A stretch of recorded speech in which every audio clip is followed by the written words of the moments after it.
Thank you Ramya. மேடையில் இருக்க பெரியவங்க எல்லாருக்கும் அண்ட் வந்திருக்கிற பத்திரிகை, தொலைக்காட்சி, இணையதள நண்பர்கள், ஸ்டில் ஃபோட்டோகிராஃபர்ஸ், கேமராமேன் எல்லாருக்கும் என்னுடைய வணக்கம். நிச்சயமாக நான் வந்ததுக்கு 2-3 காரணங்கள் இருக்குது. அதில் முதல் காரணம் நிச்சயமாக தம்பிராமையா அண்ணன் தான். ஆக்சுவலாக அவர் சித்தப்பான்னு கூப்பிடுவேன் நான். ஏன்னா நான் அண்ணன் கூப்பிட முடியாது அவர் வயசுக்கு. சித்தப்பா சித்தி அப்படி தான் கூப்பிட்டுட்டு இருந்தேன் அவங்கள மலேசியாவில் பார்க்கும்போது. 2-3 படம், கேடிவில்லா, கில்லாடுறங்கா, எதிர்நீச்சல், காக்கி சட்டை இதெல்லாம் நடிக்கிறது வந்து மிஸ் ஆயிடுச்சு. பட் அது வேலைக்காரனில் நடந்துடுச்சு. ஆக்சுவலாக அவரோட நடிக்கிற வாய்ப்பு, ஒரு விடாமுயற்சி அப்படின்றதுக்கு ஒரு பெர்ஃபெக்ட் எக்ஸாம்பிள் வந்து தம்பிராமையா அண்ணன் தான் டெஃபினட்டாக. ஏன்னா ஒரு மனிதன் வந்து 30 வயசு வரைக்கும், அது வரைக்கும் நம்ம வந்து வாழ்க்கையில் எப்படியாவது போராடி ஜெயிக்கணும், இல்லை 40 வரைக்கும் போராடி ஜெயிக்கணும்னு நினைக்கிறது வந்து இயற்கை தான்.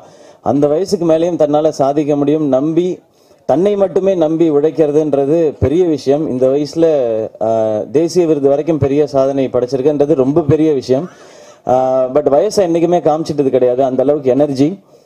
நாங்கள் வேலைக்காரன் படத்தில் வந்து அவ்வளோ ஆர்டிஸ்ட் நடிக்கிறோம். ஆக்சுவலாக தம்பிராமையா அண்ணன், நான், ஃபஹத் ஃபாசில், தம்பிராமையா அண்ணன், முனிஷ்காந்த், காளி வெங்கட், வைஜி மகேந்திரன் சார், அப்புறம் அருள்தாஸ்ண்ணே, வினோதினி, இப்படி இவ்வளோ பேர் நடிக்கிறோம். எங்களுக்கு மலேசியாவில் வந்து நாங்கள் ஒரு ஃபேக்ட்ரியில் ஷூட் பண்ணதுனால எங்களுக்கு நாங்கள் கேரவேன் எதுவும் எடுத்துக்கல, எல்லாரும் ஒரு ரூமில் தான் நாங்கள் எல்லாருமே இருப்போம்.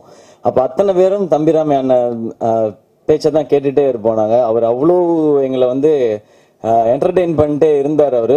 நான் ஷூட்டிங் முடிஞ்சதுக்கப்புறம் யோசிப்பேன், அதுக்கப்புறம் தான் அந்த டயர்டாக இருக்க ஃபீல் யோசிக்கும். அப்போ தான் நான் யோசிப்பேன், எப்படி ஒரு மனுஷனுக்குள்ளே இவ்வளோ எனர்ஜி இருக்குது அப்படின்னு சொல்லி யோசிச்சப்பறம் தான் தெரிஞ்சது. அவர் சொன்ன மாதிரி அவர் வாழ்க்கையும், அவர் கிடைச்சிருக்க இந்த சந்தர்ப்பத்தையும், மற்றவங்களையும் அவர் அவ்வளோ நேசிக்கிறார். அவர் அவ்வளோ நேசிக்கிறதுனால தான் நாம் எல்லாருமே அவரை அவ்வளோ நேசிக்கிறோம்னு நினைக்கிறேன். அவருடைய அன்புக்காக தான் நான் இங்கே வந்தது, அதுதான் முதல் காரணம். ரொம்ப ரொம்ப நன்றிண்ணே உங்களுடைய அன்புக்கும். தேங்க்ஸ்ண்ணே. அண்ட் அதுக்கப்புறம் பிரதர் உமாபதி, தம்பி அப்படின்னு சொல்லலாம் தைரியமா, நான் ஒரு அண்ணன் உரிமையாக கூப்பிட்டுட்டாரு. ஸ்க்ரீனில் பார்த்தது தான், அவ்வளோ சூப்பரான டான்ஸ்.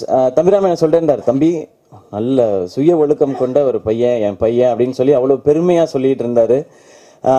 அது ஃபஸ்ட்டு முக்கியம்னு நினைக்கிறேன் இங்கே இந்த இண்டஸ்ட்ரியில் இருக்கும் பொழுது நம்ம வெற்றிக்கு.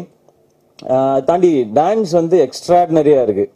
நான் மண்ணங்குத்தி பறவையில் வந்து இமான் அண்ணன் போட்ட டியூனுக்கு வந்து ஆட முடியலே நிறைய வருத்தப்பட்டிருக்கேன் நான். அந்த படம் வந்தப்போ ட்விட்டரில் ஒருத்தர் வந்து ஒரு ட்வீட் போட்டிருந்தார், ஏன்பா தம்பி எக்ஸசைஸ் பண்ணுற, நல்ல பாட்டு தானே போடுறாங்க அப்படின்னு சொல்லி.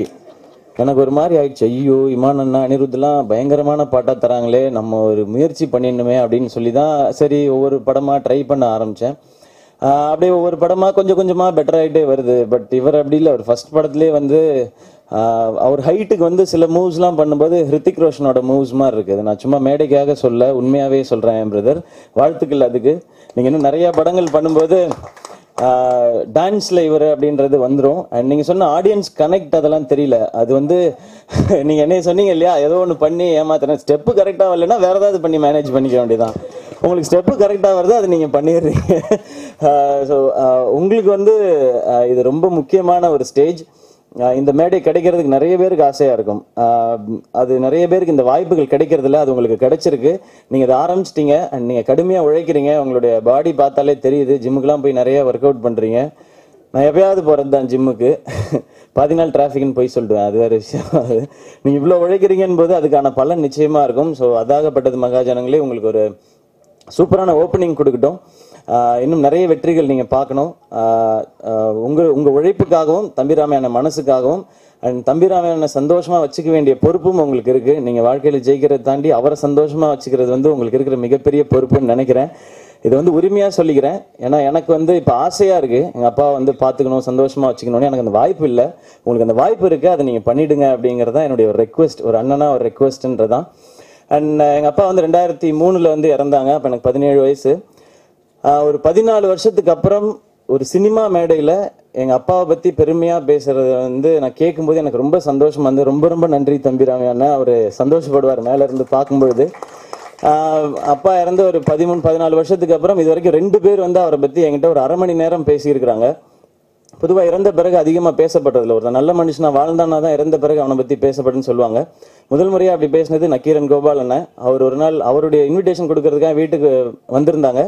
அப்போ அவங்களுக்கு தெரியாது நான் வந்து சூப்பரன் தாஸ் அவங்களுடைய பையன் சொல்லி, பிரதர் வந்துருங்க கல்யாணத்துக்கு அப்படின்னு சொல்லிட்டு திரும்பி பார்க்கும்போது ஃபோட்டோ பார்த்துட்டு கேட்டாங்க, நீங்கள் வந்து தாசன் பையனா அப்படின்னு கேட்டாங்க. எனக்கு ஷாக்கிங்காக இருந்தது. ஆமா அப்படின்னு சொல்லி, தம்பி எவ்வளோ பெரிய ஒரு மனிதரோட பையன் நீங்க அப்படின்னு சொல்லும்போது எனக்கு அவ்வளவு சந்தோஷமா இருந்தது. ஏன்னா அவ்வளோ பெரிய விஷயம். எங்கள் அப்பா அவ்வளோ சின்சியரான ஆஃபீஸர். பட் இதை நானே சொல்ல முடியாது, எங்கள் அப்பா சூப்பர், எங்கள் அப்பா சூப்பர்னு. எங்கள் அப்பா சூப்பர்னு கேட்கணும்னு நான் நிறைய ஆசைப்பட்டிருக்கேன். ஏன்னா என்னால் அப்பான்னு கூப்பிட தான் முடியல, இல்லை அவங்களுக்கு. ஸோ கேட்கணும்னு ஆசைப்பட்டிருக்கேன். அது வந்து நக்கீரன் கோபாலனுக்கு நன்றி, இந்த மாதிரிலாம் தம்பிராமன் உங்களுக்கும் ஷூட்டிங் ஸ்பாட்டில் அவ்வளவு சொல்லியிருக்காங்க எங்கள் அப்பாவை பற்றி.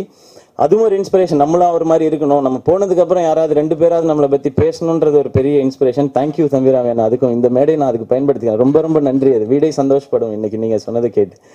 அண்ட் அடுத்து இன்பானா, நாங்கள் விஜய் டிவியில் நிறையா ஒர்க் பண்ணியிருக்கோம் நாங்கள். ஸோ இப்போ விஜய் டிவிஸ்லேருந்து நிறையா டைரக்டர்ஸ் வர ஆரம்பிச்சிருக்காங்க. சேனல்ஸ்லேருந்து இனிமே நிறைய இயக்குநர்கள் வந்து சேனல்லேருந்து வர ஆரம்பிப்பாங்க. அதுக்கான காலகட்டம் ஆரம்பிச்சிருச்சுன்னு நினைக்கிறேன். ஸோ இப்போ ரம்யா சொன்ன மாதிரி ரங்கூனோட டைரக்டர், அடுத்து இப்போ இன்பான. ஸோ இந்த படம் உங்களுக்கு சக்ஸஸ்ஃபுல்லாக இருக்கணும்னு நாங்கள் எல்லாருமே 24 ஹவர்ஸ்லாம் வேலை செஞ்சுருக்கோம். எல்லாருமே 24x7 வேலை செஞ்சுருக்கோம், வீட்டுக்கெலாம் போகாமல் எல்லாருமே. ஸோ அவ்வளவு உழைப்பு பின்னாடி இருக்குது. அதுக்கான பலன் வந்து இப்போ ஸ்க்ரீனில் கிடைக்கும்னு தான் ஒவ்வொருத்தராக நம்பி உள்ளே வரோம். ஸ்க்ரீனில் இருக்க மக்களையும் நம்பி உங்களையும் நம்பி தான். ஸோ அந்த வெற்றி உங்களுக்கும் கிடைக்கட்டும் என்பானா. அண்ட் ப்ரொடியூசர் சார் உங்களுக்கும் என்னுடைய வாழ்த்துக்கள். அண்ட் என்டையர் டீமுக்கும் என்னோட விஷஸ். சாங் சூப்பராக இருந்தது. இமானனை சொல்லவே வேணாம். டெஃபினட்டாக என்னுடைய க்ரோத்துக்கு ஒரு மிகப்பெரிய காரணம் வந்து இமானுடைய பாடல்கள். இமான் அண்ணனும் இமானுடைய பாடல்களும். வெறுமனே பாட்டு போட்டு கொடுத்தோம் அப்படின்றது இல்லாமல் கரெக்டாக ஒரு நல்லதாக கொடுக்கணும், அது பண்ணணும் அப்படின்றது. அண்ட் அவரும் யுகபாரதி சாரும் ஒரு அமேசிங்கான காம்பினேஷன். அவங்க ஒரு எக்ஸ்ட்ராடினரி காம்பினேஷன். அவ்வளவு சிம்பிளான ஸ்வீட்டான பாடல்கள் கொடுப்பாங்க. அது எல்லாரும் எப்போ வேணால் யார் வேணால் பாடலாம், குழந்தைங்க உட்பட. இப்போ அடுத்து பொன்ராம் சாரோட படம் ஷூட் ஆரம்பிக்க போகிறோம். இமானோட சக்ஸஸ்க்கு மிகப்பெரிய காரணம் என்னென்னா டிலே பண்ணாமல் பாட்டை கொடுக்குறது அப்படின்றது. அவருக்காக எனக்கு தெரிஞ்சு எந்த ஷூட்டிங்கும் இது வரைக்கும் வெயிட் பண்ணியிருக்காது. ஐயோ இன்னும் இமான் பாட்டு வரல, நாங்கள் இன்னும் ஷூட் பண்ணலை அப்படின்னு சொல்லி வெயிட் பண்ணியிருக்கா. அதுக்கு பெரிய எக்ஸாம்பிள் என்னென்னா, இப்போ இந்த மாதம் 16 தான் நாங்கள் ஷூட்டிங் போகிறோம். 3 பாட்டு ரெடி அடுத்த படத்துக்கு. இன்னும் 2 பாட்டு தான் பேலன்ஸ் இருக்குது. அது ஆல்ரெடி கொடுத்துட்டாரு அவர். அவ்வளவு சின்சியராகவும் அழகாகவும் ஏதோ ஒன்று போட்டு கொடுத்தோம் இல்லாமல் நல்ல பாடலாக கொடுக்கணுன்ற அந்த சிரத்தை தான் நினைக்கிறேன். அவர் சொன்ன மாதிரி என்ன மாதிரி நிறைய பேருக்கு வந்து அது பெரிய விசிட்டிங் கார்டாகவும் அட்ரஸாகவும் ஒரு பெரிய ஒரு ஹெட்டிங்காகவும் மாறி இருக்கு. ஸோ இமானனுக்கு வாழ்த்துக்கள் அண்ட் நன்றிகள்னா இது எந்த மேடையாக இருந்தாலும் நான் சொல்லி தான் ஆகணும் அது. அண்ட் மேடையில் வாழ்த்தி பேசின எல்லாருக்குமே பெரிய நன்றி. அண்ட் முக்கியமான ஒரு பாயிண்ட்டை சொல்லி எனக்கு அதிர்ச்சியை கொடுத்து ஆரம்பிச்சு வச்சது பிடி செல்வகுமார் சார்.